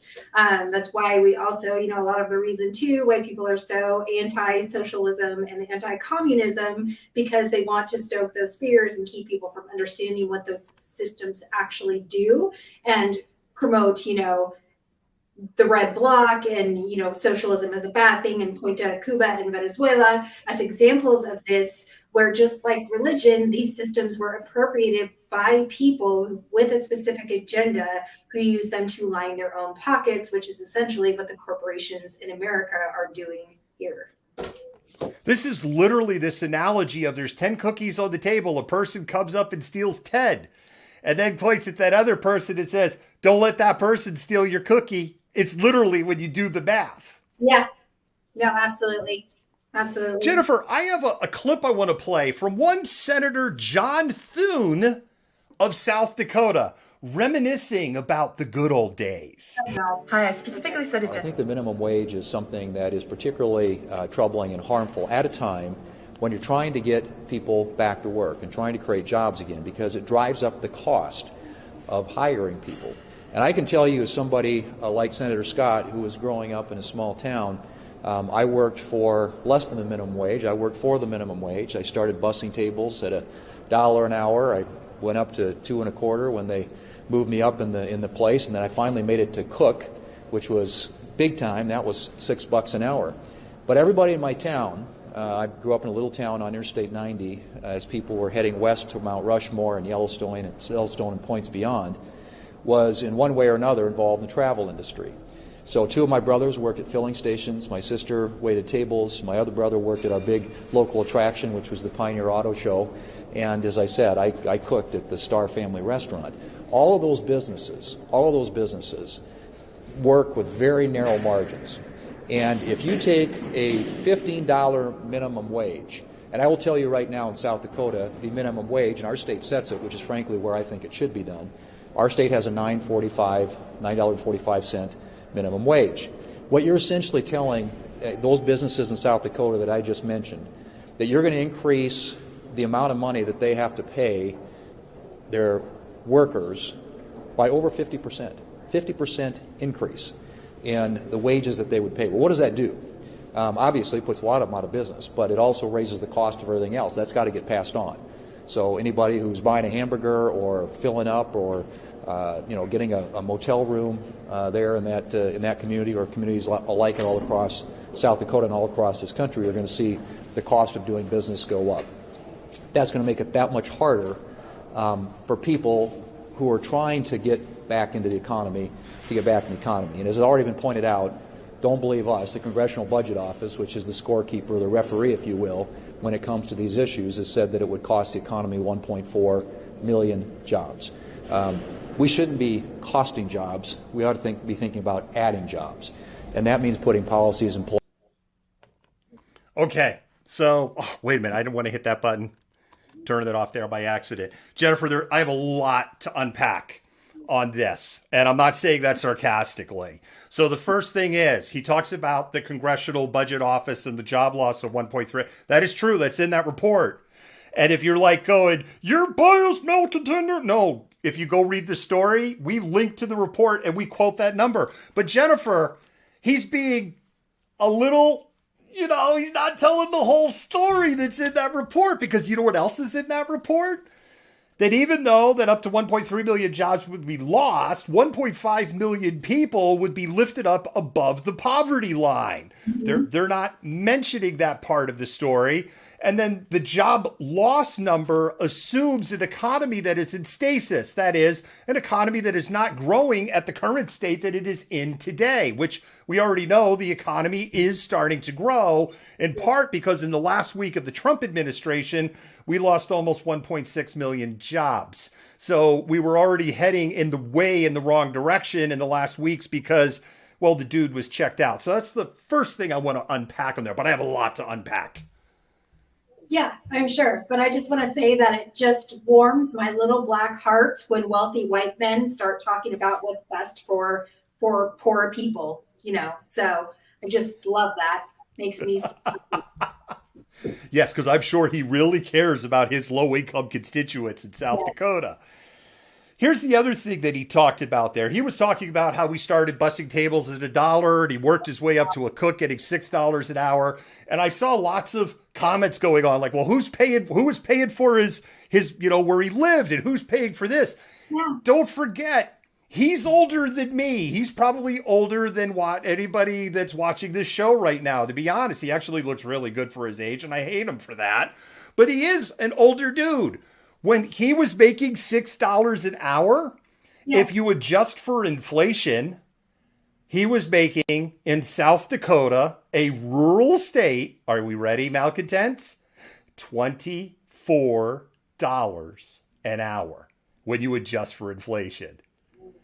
Yeah. Jennifer, I don't think it's going to be terribly hard as a single dude in your late teens or early 20s to live on $24 an hour in the Rapid City area. What that does, though, is it reinforces that pull yourself up by your bootstraps fucking narrative when poor people can't afford to buy the goddamn boots to pull the straps up on. So there is no, American dream, pull yourself up by your bootstraps for the average American. That just isn't a reality. We've learned time and time again that trickle-down economics don't work. We've learned that, the poverty, there are particular communities, particularly BIPOC communities, that are kept, below the poverty level for particular reasons, and then ostracized and, called out for, their excessive use of, support and benefits like SNAP and TANF. It's just it's so grotesque, the ways in which wealthy white men in power continue to perpetuate this narrative that there is an American dream that's accessible to all, and all you need to do is work hard enough, because that is not fucking true. Excuse my language. I'm going to avoid the F-bomb button on this one, but I love that button though, because I want to give a shout out to Loki Mantis. Right before you said they can't afford the boot stamps, they put in all caps, poor people can't afford the bootstraps. So some people in our audience understand that. Jennifer, the next thing I want to unpack here is he brought up, I don't understand what the obsession is with Republicans and hamburgers, but they always go, you won't be able to afford a hamburger. Hamburgers. Oh my gosh, that was one of the things that they brought up in Holland's confirmation too, is that somehow her confirmation and her radical ideas about the environment would have some impact on hamburgers. What the hell does that have to do with hamburgers? So we actually already know here in the United States of America right now what a $15 an hour minimum wage does to the price of a hamburger. We already know. Compared to states where it's $7.25 an hour. You can go look it up. Yeah. It's real easy. There's actually websites that keep a Big Mac index, what the cost of a Big Mac is everywhere around the world, and in the 50 states and in Washington, D.C. and Puerto Rico. And we can go right here to Seattle, Jennifer, where we have now a $16 an hour minimum wage, actually, for places like McDonald's. And a full value meal, average price here in Seattle, so that's your burger, your fries, and your drink, a Big Mac, is about $9. Yeah. If you go to Jackson, Mississippi, where they have a minimum wage of $7.25, it's about $7. So, no, If you go from 7.25 to 15, the cost of your Big Mac is not all of a sudden going to jump $8. We know it. Yeah. Yeah. I don't know. I don't know how we disrupt this narrative. I mean, you can continue to feed people information that counters this narrative, but it's on them. The onus falls on them to like delve deeper into this and actually better understand that what they're being told is absolute garbage and meant to keep the poor.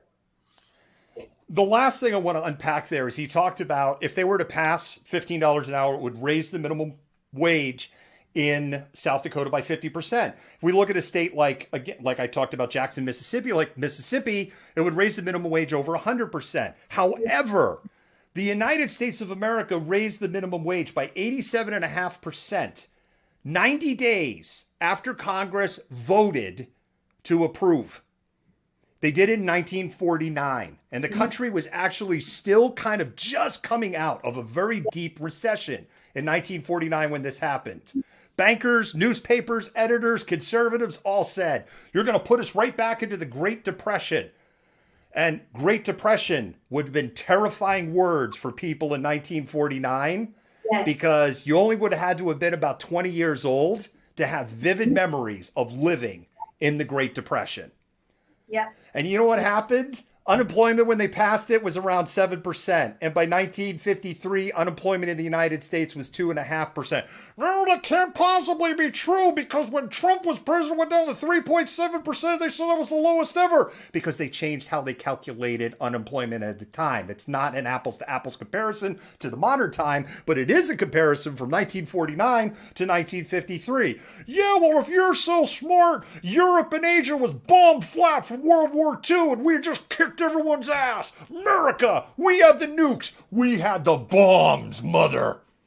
Well, that's not exactly true either because rebuilding flattened countries from World War II actually generates a lot of gross domestic product. Yeah, and there's a UN economic report that we linked to in that story. Monzabins, drop the link into that minimum wage story just one more time. We dropped a link to that UN report in 1951 and 1952, and by that point, European GDP was almost equal to the United States. Yeah. And by 1961, guess who else was running us over? Yeah, Asia. And yet we continue to grow as a country. As a matter of fact, Jennifer, question for you.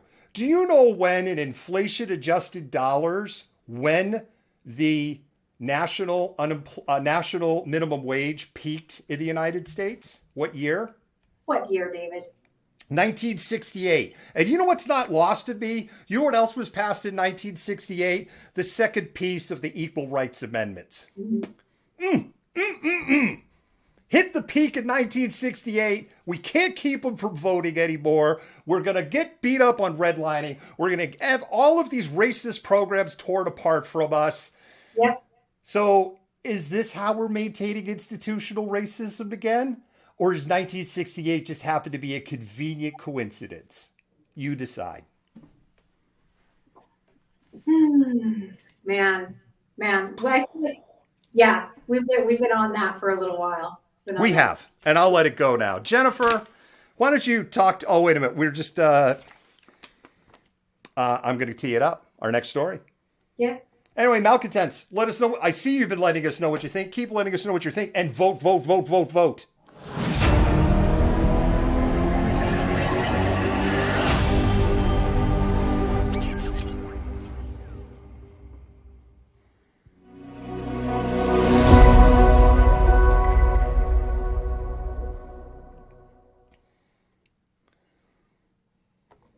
March is Women's Month, and Jennifer is going to be pulling together videos, books,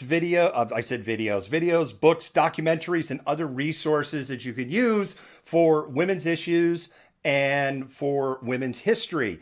And I, as a dude who is a cis, pasty white male, am going to keep my mouth shut on this because it's not my lane. And Jennifer, over to you. Okay, so yeah, March 1st marks, the kickoff of Women's Month, or as I like to call it, Burn the Freaking Patriarchy Down to the Ground month. And so tonight I'm introducing you to a TikToker. Her name is Evelyn. You can find her at Her Perspective. She actually has a couple of degrees on gender and gender-based trauma from Harvard University. She's extremely intelligent, has a huge following, and we have her, actually one of her videos that was published today about when men like to do this pick me thing where not all men, when you try as a woman to talk about the ways in which men are oppressing women.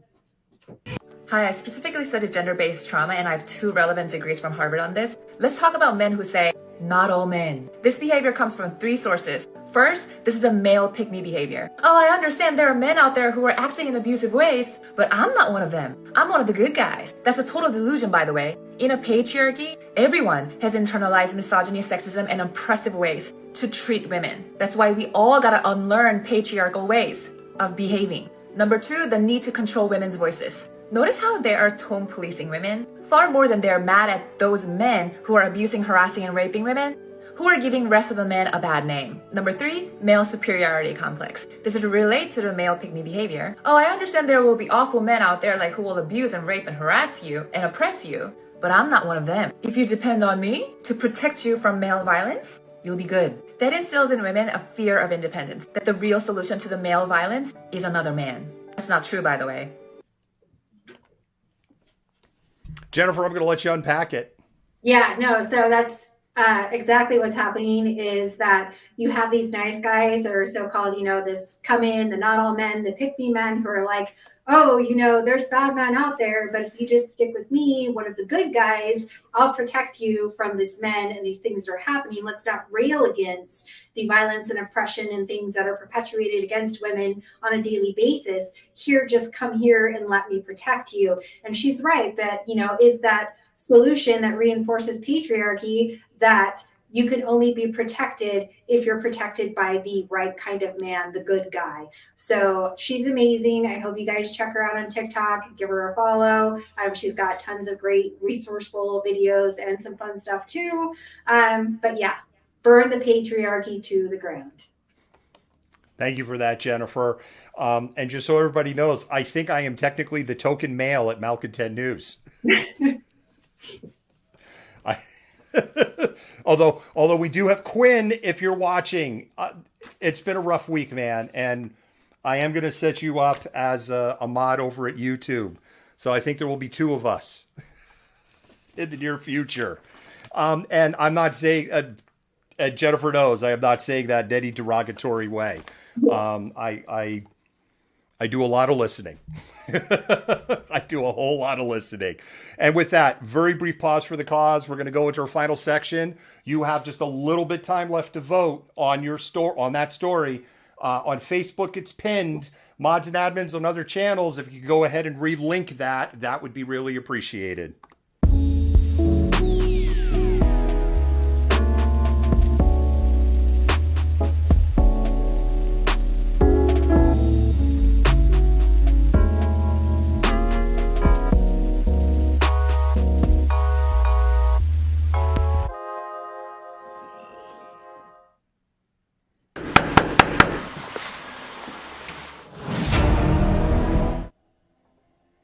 Well, this is what happens when you're doing macros 30 seconds before you start the show. Jennifer, you've got the wrong macro on the button.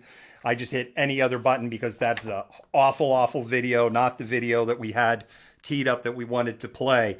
Malcontents, we are going to be doing a COVID Fast 5 because there's been a lot of Fast 5 in there. Jennifer, in the sadness and of the loss of Yoda, something that has been lost, and a few Malcontents have just popped this up over here. Malcontent News is 5 years old today. Wow. That's insane. I did not know that. That is insane. It's 5 years old today. And boy, the production value has gone up in the last 5 years. He says that even though they have the wrong video teed up there. We're doing COVID Fast 5. Jennifer, I'm going to go ahead and start with the first story, and then away we're going to go to the races. The United States once again finds itself at a COVID crossroads. After weeks of progress where new cases have dropped to about 70,000 a day and deaths to 2,000 a day, 29 states are now reporting an increase in new COVID cases. The increase is happening because the nation seems to just be accepting that 2,000 people dying a day, 60,000 a month, 720,000 a year is just acceptable. The trend of increasing infections isn't just a United States issue. It is globally starting to go up. Here in the U.S., increased case counts are being attributed to multiple states relaxing rules too soon and too aggressively, and the appearance of more contagious variants from Britain, South Africa, and the West Coast variant that came out of California. There is a glimmer of good news in this. The number of hospitals reporting ICUs at or over capacity are down 50%. Yeah, I mean, that's good news. But again, like we talked a little while ago about the relaxing of things and people just kind of getting used to living with COVID. We've talked too about how UW students in particular have not been good at adhering to public health mandates, and we're about to come up on spring break. And, you know, people are going to want to go sunny, warm places during spring break. And a lot of those sunny, warm places rely on tourist money to support their economy. And so I'm curious to see if we're going to have an increase in cases again a couple weeks after the traditional spring break period. And Jennifer, in that same vein, the Biden administration announced today that the TSA is going to be hiring 6,000 more screeners in anticipation of an increase in air traffic coming this spring and summer. And with that, you can take us to story number 2. All right. So the Johnson & Johnson single-dose vaccine received emergency approval for use in the United States and is considered a game changer. The vaccine was developed in part by the now defunct Operation Warp Speed, started by former social media icon Donald Trump. The efficacy is lower than the 2-dose alternatives, ranging from 66 to 82%, depending on the country it was tested in.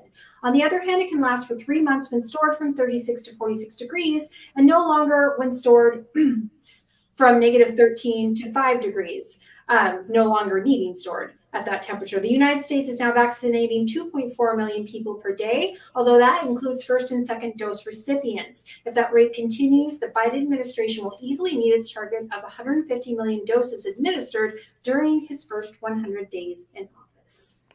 Yeah, at 2.4 million a day, Jennifer, you could just do the math in your head and write rough math is 25 million every 10 days. So 40 days is 100 million, rough math. They've already got 50 million, so that gives them 18 days of wiggle. And they just have to hold the line at the 2.4 million doses. But again, there's some criticism on that number. He initially said 100 million. He got roasted on the 100 million number. They moved it to 150 million. There are other people that are saying, no, it should be more aggressive than that. But there is this small little issue of the Trump administration losing like 20 million doses and the cupboard's not having any reserve of vaccines or any plan to speak of for the distribution thereof. I feel like we should say losing in air quotes in reference to the lost. Losing. They lost. On the subject of loss, let's talk about the Seahawks. I'm sorry. Everyone knows I'm a Patriots fan, so and the Patriots did worse, so don't be a hater on that. Seahawks fans have had a rough 2021 between the short playoff run, Chad Wheeler, Russell Wilson unhappiness rumors, and the Clink being renamed to Lumen Field. Lumen Field will be the site of Seattle's first mass vaccination site, while many other cities already have mass vaccination sites, such as Houston Minute Maid Field, where people waiting to get their shots were literally standing over the Houston Astros playing preseason baseball below. Like so many other Seattle plans that Mayor Durkin has announced during her tenure, no data has been announced, nor is there any logistical plan shared. Part of the problem of the city's defense is what we just talked about, a shortage of vaccinations. At its peak, the CenturyLink Field, Lumen Field, will be able to vaccinate about 21,000 people a day. Yeah. That's great. I'm sorry. I think like it wouldn't be the worst thing in the world. I know we're talking about COVID, but I just feel like it wouldn't be the worst thing in the world if Russell Wilson went elsewhere. Like I'm just going to leave that there. I'm probably going to get like hate mail and people are going to be really upset about that. But he played like shit the second half of the season, and his salary is insane. And we could use some money to build up the rest of the freaking team because Russell Wilson isn't the entire team. So I'm okay. All right, so we're going to sidebar on this for a couple of seconds.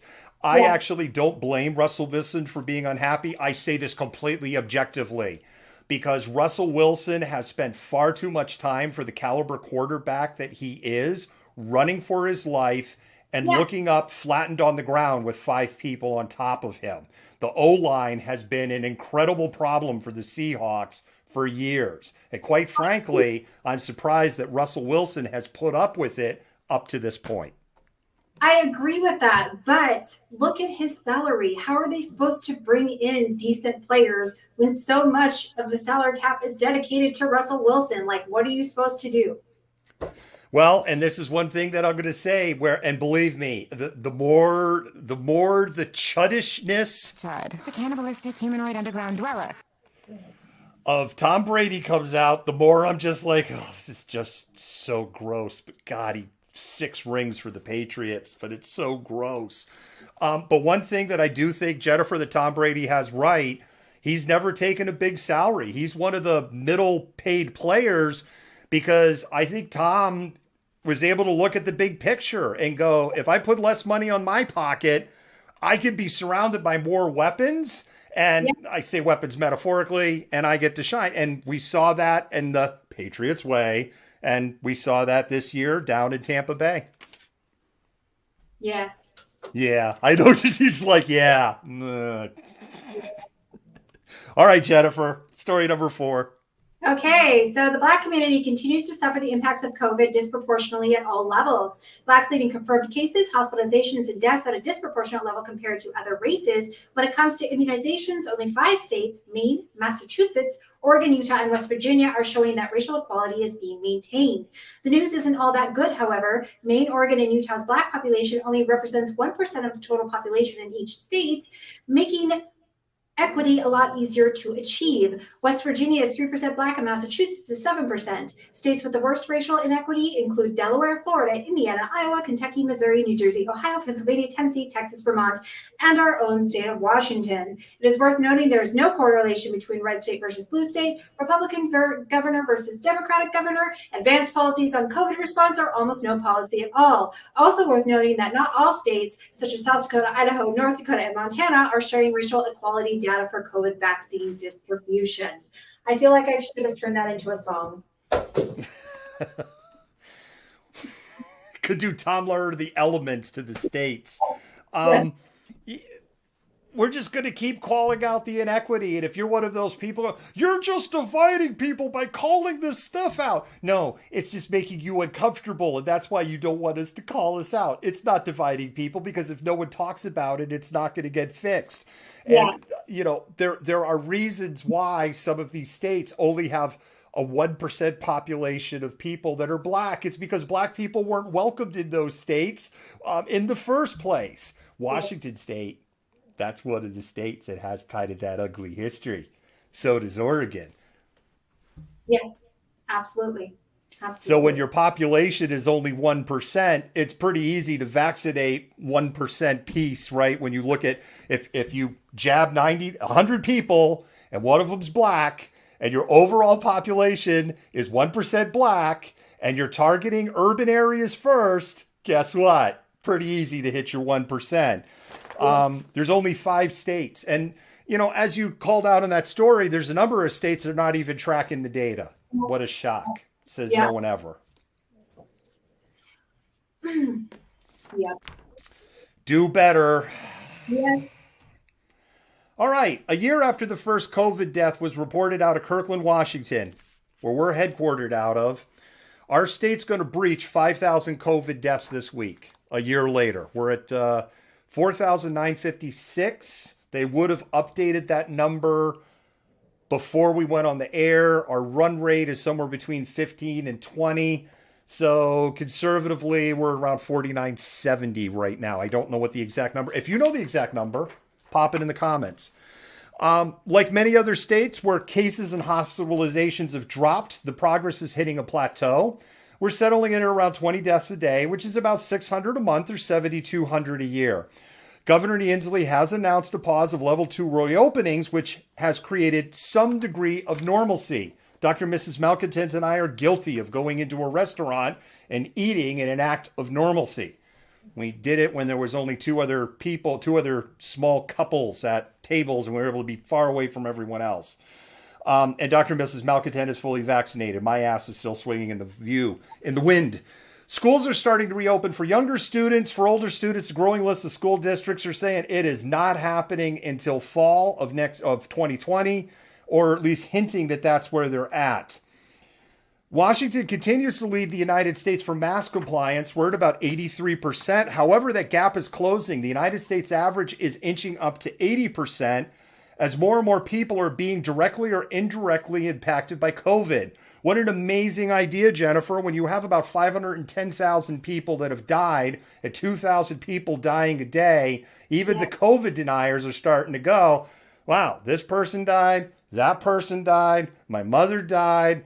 Maybe the people who are telling me this was a hoax have actually been lying to me this whole friggin' time. And they're starting to wear masks. We'll be reporting, I think, Jennifer, on COVID at least once a week. Yep. For probably all of the next 52 weeks. Yep. I agree. Ladies and gentlemen, we're at that part of the show where the polls are closed. Mods and admins, let us know what the winning poll is, winning story is. If you haven't been to our website, malcontentnews.com, you can go to our website, malcontentnews.com, for the news and views that you go to appreciate. It's a great site. We actually do original content. We do original stories, and we are working on some original stories. There's some stuff that we've put on pause because it was a horrible week last week, and it's just a horrible week. So, and with that, I keep popping up on there. Please subscribe to us on YouTube. If you're going to watch us on YouTube when you're done, seriously, just go to YouTube, Malcontent Matango. Go ahead and hit subscribe. You don't have to watch us ever there again. We're getting close to a magic number of subscribers there, and we get to do some cool stuff if we can get to that number. And the same thing, like if you're like, I don't do Facebook. I have a Facebook account. I haven't used it in years because Facebook sucks. Just go give us a follow. You don't have to ever go back to us again. Just give us the follow because we're close. We're really close on Facebook. And like one of the things we'll be able to do with a few more followers, we'll be able to start putting links in our stories. And then we could do a lot more Facebook stories and have links that go to the website. So you're going to help amplify BIPOC and LGBTQ and IA voices. Okay, what is the winning story? Did it go by? Did I miss it? And everything's backward on my angle. You didn't see it? Well, no, I can't see because I'm not wearing my glasses too. So there are two species. Nola Blackbird. There are two species. Marjorie Taylor Greene and humans. Yes. It looks like the winning story is Amazon sued for racial discrimination against Black and Latinx employees with 15 votes. Yeah. Cool. Let's talk about it. That's what I just saw. Jennifer, I'll go ahead and start on that story. I spent time at AWS as an L6, and I was there for about 9 months, and I concluded that this was not the place for me because I was living to work, not working to live. Yeah. And I definitely felt I was in a position of I am way too old for this shit. And I was supporting two different groups there at the time. And what I found was one group that I worked with was actually excellent. It was like working in a small startup, and I've worked in small startups. And the second group that I worked with, it was like the New York Times story. People crying at their desks, people working 16, 18 hours a day, 6 days a week, impossible demands, people screaming at each other in meetings, open contempt. And what I felt wouldn't say anything I saw that rose to the level of overt sexism or racism, but definitely lots of microaggressions and a lot of, oh, wow, that was a gross comment. I'm way out of my period of when I can't talk about this stuff. My non-disparagement clause is gone. And frankly, it is so far back. It would be hard for me at this point to say what the culture is like there. We know that Jeff Bezos got a divorce and gave up 50% of his fortune over a helicopter pilot. I just like, it's not just Jennifer, it's not like the money thing, but it's just like, was it that magical? Yeah. Really?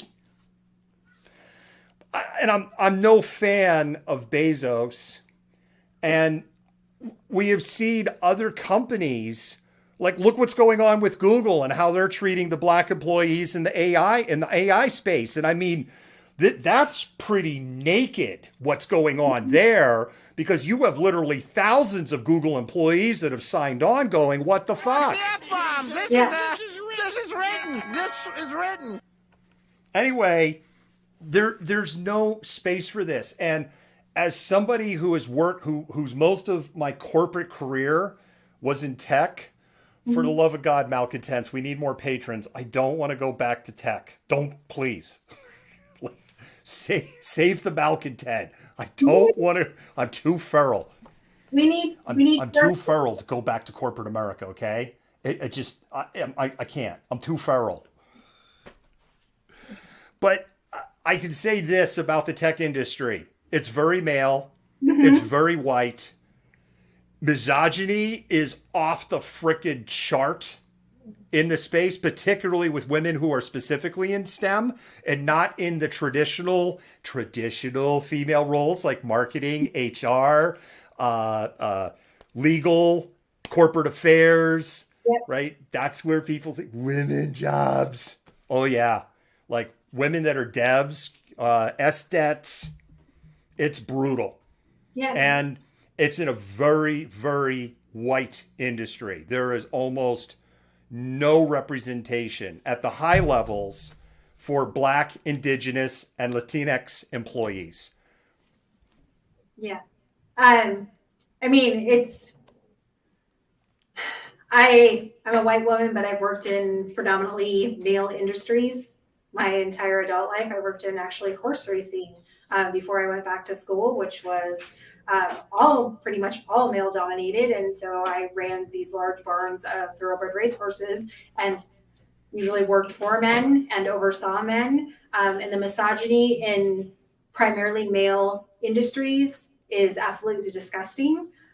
So this to me is not surprising that this still goes on in tech. We've known for a long time, studies have shown that AI software, the facial recognition stuff is flawed and it doesn't recognize people of color in the ways that it should. So her raising those concerns should be welcome rather than, stifled or oppressed or reprimanded in some way. But there has to be, I mean, Jeff Bezos and people like him didn't become billionaires through, playing nice and not exploiting people. These people are not geniuses. They are not somehow special. They exploit other people to enrich themselves. So these are the kind of things we need to keep in mind. Yeah, and that trickles down, that mentality trickles down into the senior management. One of the first things that I learned, and I think it's a lesson I learned by proxy through the military, and I always qualify, not a veteran. I was a civilian attached to a Air Force search and rescue team. I am not a veteran. I always make that crystal clear. I never want to get accused of stolen honor.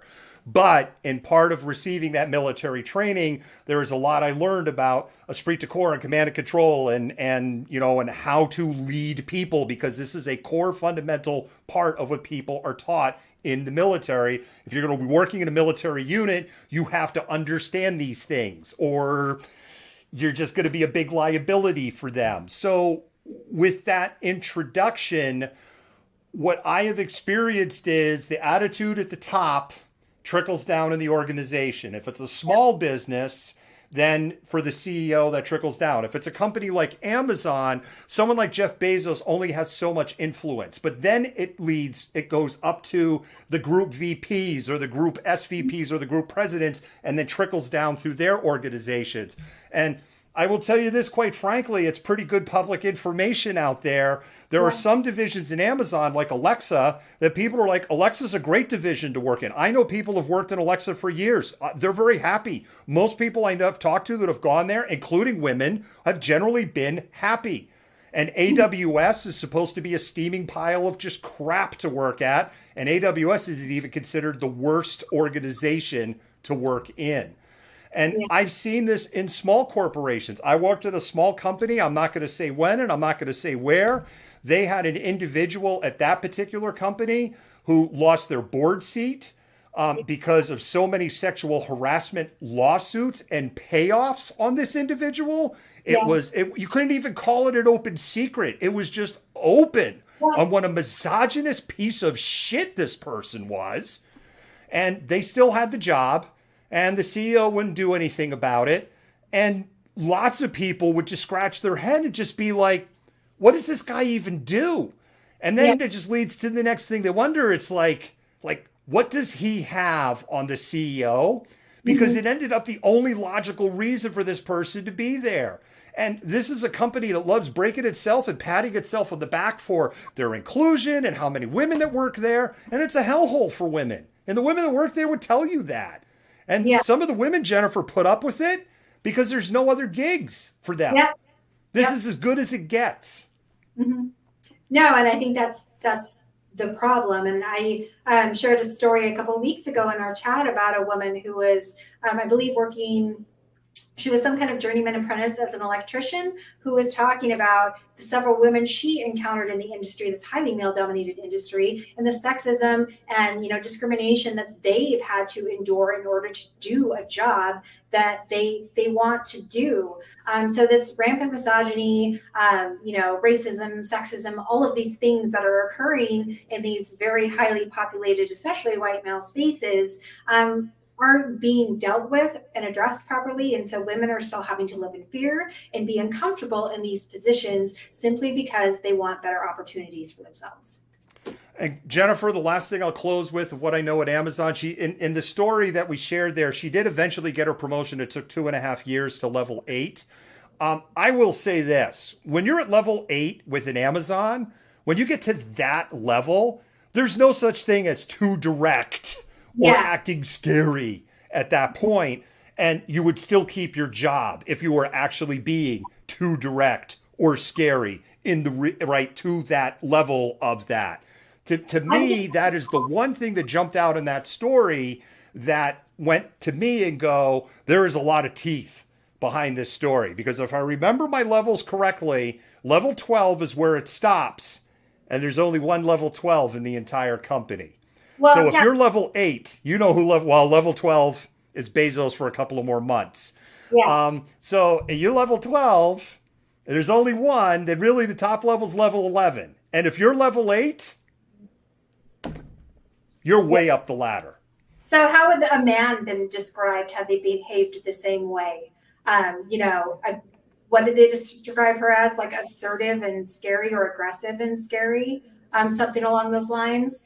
How a man would have been described in more favorable terms, and those would have been seen as desirable attributes, not negatives. Because I get the whole "you're too assertive, you're too opinionated" bullshit all the time, and when a man does it, it's acceptable, and they're being strong and masculine. So I call bullshit on all of it. Yep, you just hammer meet nail, nail meet hammer. You just drove that one home. And on that note, Jennifer, I think we're going to call it a show. Everybody, thank you for watching. Jennifer, I saw a lot of comments. I'm under the impression we had a lot of eyeballs tonight. Sure looked like we had a lot of Twitch watchers tonight. Well, thanks for watching, guys. Definitely. We really appreciate you and thank you for watching. This has made my mood a little better. If people haven't picked that up in the last couple of hours.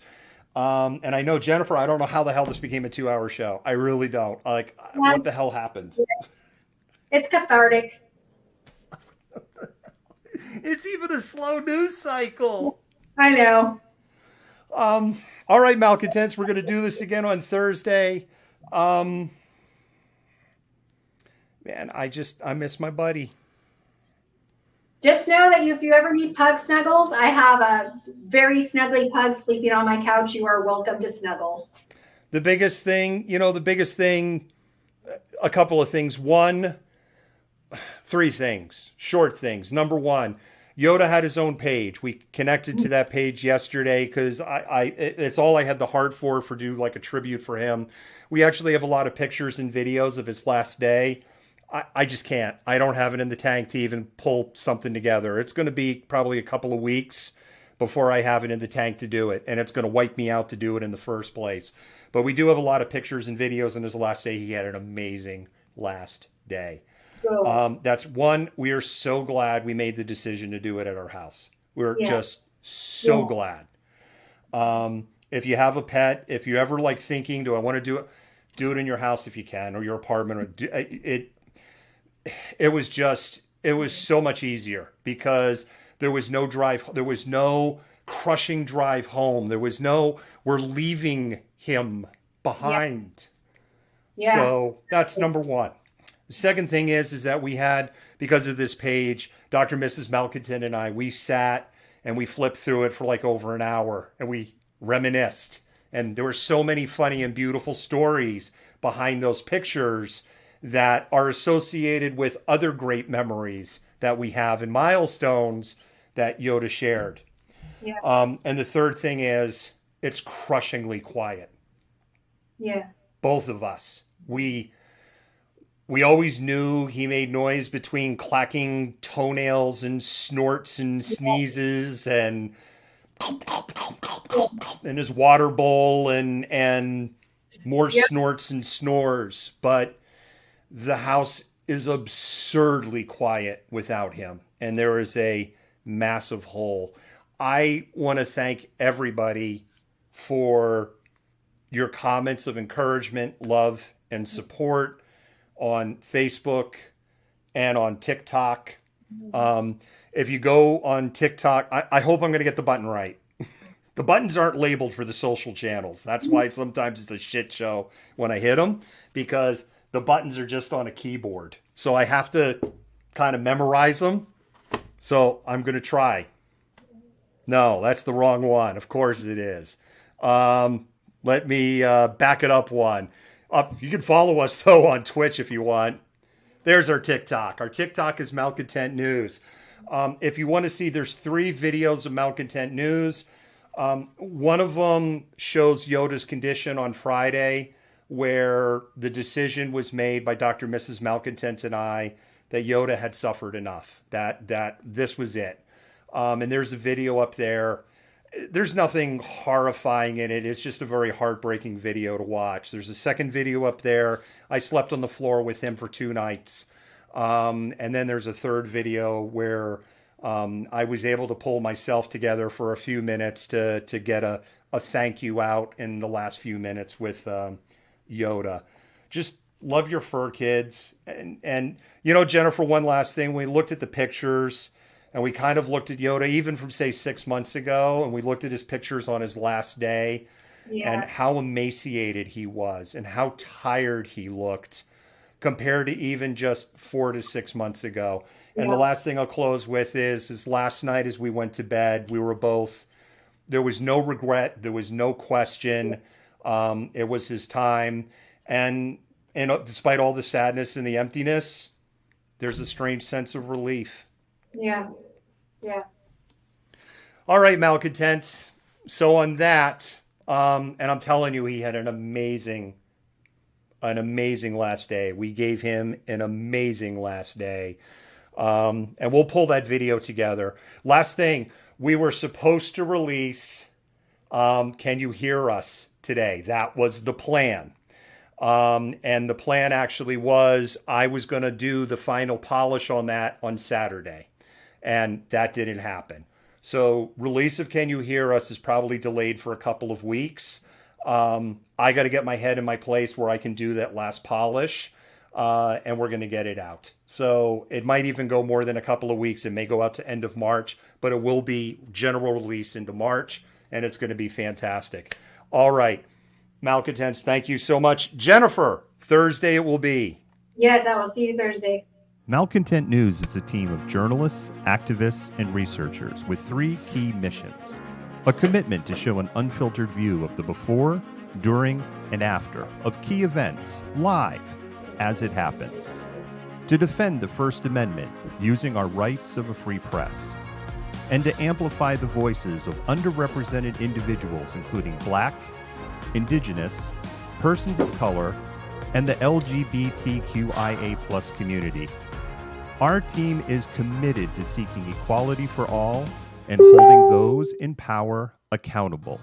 The easiest way to support Malcontent News is to bookmark our website at malcontentnews.com, like and follow us on Facebook, subscribe to us on YouTube, and follow us on Twitter, Twitch, Instagram, and in the Google News app.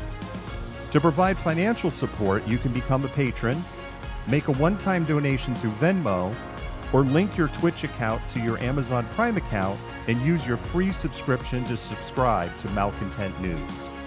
Thank you for supporting independent journalism and for being a malcontent.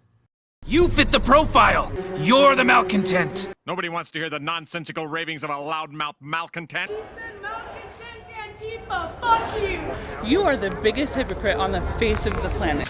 I say that you're a terrible reporter. That's what I say.